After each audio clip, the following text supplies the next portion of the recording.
We don't have virgins in Uganda.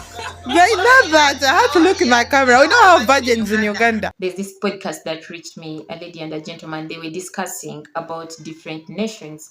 And obviously, the topic that reached me was about Uganda. I'm a Ugandan, so it had to reach me. Some of the Ugandans were not happy, but this is what the gentleman asked in the podcast. Is it true that President Museveni bought 100 cows and said, if there are virgins out there, if you know that you're a virgin out there, we need to give you this 100 cows for keeping yourself safe? And there was none. And as we speak, the cows are still there.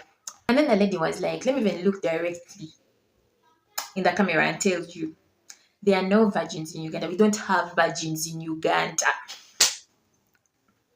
There's something we heard before. I don't know if it's true, so maybe you can clarify it.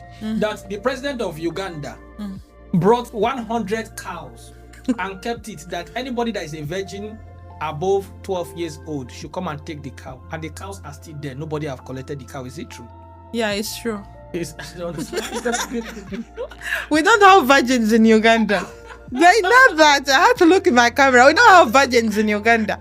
No. I don't understand. Only maybe when that baby maybe 7 years, I agree she's virgin. But even 7 years. President Museveni brought 100 cows and kept them. That any virgin above 12 years old should come and take that age. You can't find virgin. They did not find anybody. That the cows are still there. No. And you as a Ugandan, you have come. Okay, you know, we don't have virgin in Uganda. I surrender for that. So why? Okay, you know why we don't have. No, let me tell you one thing about Ugandans. Yeah. When you go to the comment section, there was a lot of arguments. Some of the people were asking, "Girl, where are you from? Which part of Uganda are you from?" And someone that caught my attention said that they are from Gulu. If you don't know where Gulu is in the northern part of Uganda, and the tribe that hails from there are the Acholi people. It is just one of the districts for the Acholi people in the northern part of Uganda. But the reason as to why this comment caught my attention is because people always have this mindset. Even when we were in school, in high school especially, teachers in central Uganda, western Uganda would say, where are the northerners, where are the Acholis? Put up your hand. And then they're like, guys, look at these people closely. These people are not virgins. Why? Because their virginity were taken by Konyi. And some people even went as far as asking you, is it true that you're not a virgin because Konyi or his people, his soldiers took your virginity? You feel offended, but then there's nothing you can do because that is the mindset that most of the people had. This kind of information was planted in the heads of many people, many children out there. And it's sad because truly, not every northerner was raped. Not every person that heard about the LRA really experienced it. This is not the first time I'm hearing such kind of response. People have it at the back of their mind that everyone from the north has experienced it. Everyone is going through this. This one comment just made me remember a lot of the childhood challenges that we went through. No, let me tell you one thing about Ugandans. They're not being open to tell you guys what is happening there in our country. But we don't have virgin. Unless a child is even 10 years, you'll find her already, already knowing the thing, because we have these schools that are teaching us how to, how to handle a man, blah, blah. Okay. So these guys are watching these things. After watching, start to be attractive. You want to go for it also to try, That's why we don't have virgin in Uganda. So the guys that are trying on a 12 years or 14 years old or a 14 years old girl, what's that? It's just like I told you, we have aunties schools, Yeah. They are teaching us bed thing stuff. You understand? Yeah. How to be, how to be. Education. Yeah. Yes, which is not wrong. It's not so we are going for that when we are 8 years. Okay. And there are some things that we do on our body within that when you are young, like 8 years, 9 years, you understand? So all those things, my dear, you can never be virgin. This lady, she makes me wonder where she's coming from. Again, I am glad that I had to grow up in a district that had a lot of tribes. So you're going to be interacting with almost all these tribes. I hope that by now most people know that Uganda has very many tribes. And all these tribes, when you interact with them, they have different cultures. And this culture that she's talking about, that they're going to be teaching you certain things. Because me as a northerner, It's sad because none of my aunties came out to teach me these things. But again, I learned them from school, like she said. But this thing that she's talking about, they teach every girl, they teach every boy, they teach you how to be. They try to teach you about the culture. This is how you should handle a man and so on and so forth. But they don't influence you into being practical. And I don't think that they start from the age of 9 or 10 or 12. These things are taught in secondary. I learned some of these things at the age of 16, 17, 18, especially 18. Not every Ugandan is supposed to be experiencing this. It's even going to be new to some of you if you've never heard of them, if you've never interacted with these other tribes. It's going to be very new to your ears. It's going to be very weird hearing it, because when I had all these things, I didn't like any of them. For me, it was an abomination doing some of these things, but it is their culture, and with time I got to realize and take them for who they are. And with time again, you get to learn why they're doing the things that they're doing to their body. It's their belief system, it's their culture, that is what they believe. The people that are sleeping with these ladies, Yeah. and the ladies that are 14 years old, for example, the person that is sleeping with them, the guy that is sleeping with them, is that not child abuse? Is that not an abuse?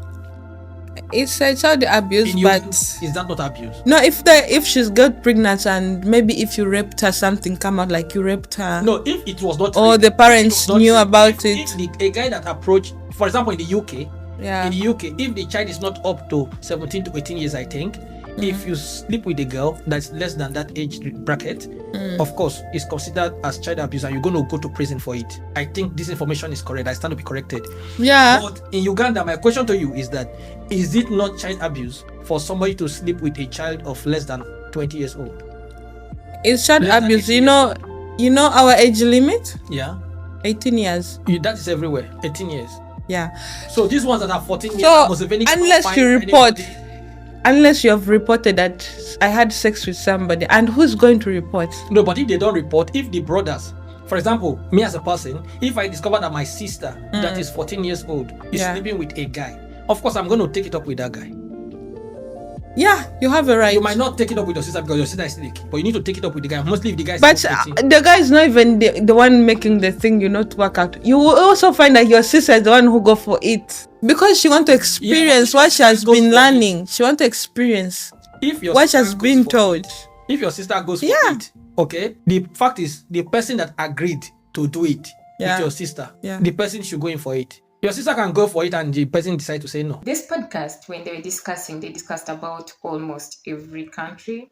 They talked about Nigerians. This lady talked about Kenyans. She talked about Ugandans. But the video that reached me was about the Ugandans. And then when I watched the entire video, read the comments, other clips from the same podcast came out on my FYP. And then I discovered that she was talking about almost every country, African country. I think she has been in all these countries. I am not sure, but she seems to have information. And as we speak, Ugandans went and reported. According to her, they reported her account, and she said that she's going to create all these accounts and now come out and tell people about Uganda and every secret that Uganda has. But I am a strong believer of environment shapes who you are. Once you go through something, once you start seeing it not only in your family, even the neighbors, the people in your community are going through the same kind of thing, you're actually going to think that the entire nation is going through the same thing. It will not be a shock if this lady lost her virginity at the age of 8. It will not be shocking if she got that kind of information from the kind of environment that she grew up in. Whatever it is that she communicated was her point of view. It is what she believes that has happened to everyone. So if you're Ugandan, don't even get angry, don't even block her. That is her perspective. There's nothing you're going to do about it. It's her. The reason why when I heard this lady's podcast, I just laughed off the part where she said that we don't have virgins in Uganda is because this kind of story happened. We were in a graduation function we were graduating, and this Nigerian guy who had attended the function came out to say that when I met this Ugandan lady, I had to ask her, how is your child? And she's like, I don't have a child, sir. And he's shocked because they told him when he was coming to Uganda that there is no Ugandan who is not a mother. For as long as that Ugandan is the age of 18 or 16, actually, they are mothers. So we are all mothers. So this guy was very shocked to hear that this lady is 18 and she has no child, as in where does it come from? Like, how come? And then he discovered that it was just people spreading rumor. It was humans saying the things that they believe is a fact. But like I said, it all comes back to you and what you've experienced. So it's going to be very shocking that someone is not doing the thing that you've done. It's going to be so shocking. You're going to feel like, how come? Like, were you raised from a different kind of world? How come? We are supposed to be in the same lane. But then again, there are people who just come out to say that let's open up a podcast and just entertain our ears and have fun. And maybe they're just saying it to have fun. This is something that has not been new to some of our ears. We've been hearing them. So let's just discuss and wake up the demons in people. Let them comment, let them be active. And some of them end up subscribing. Some of them end up following up because they want to know which other nation is doing what. It's just part of entertainment as well. Maybe they're just trying to entertain you and have fun. Thank you for watching this video to the end. Until next time, see you. Bye bye.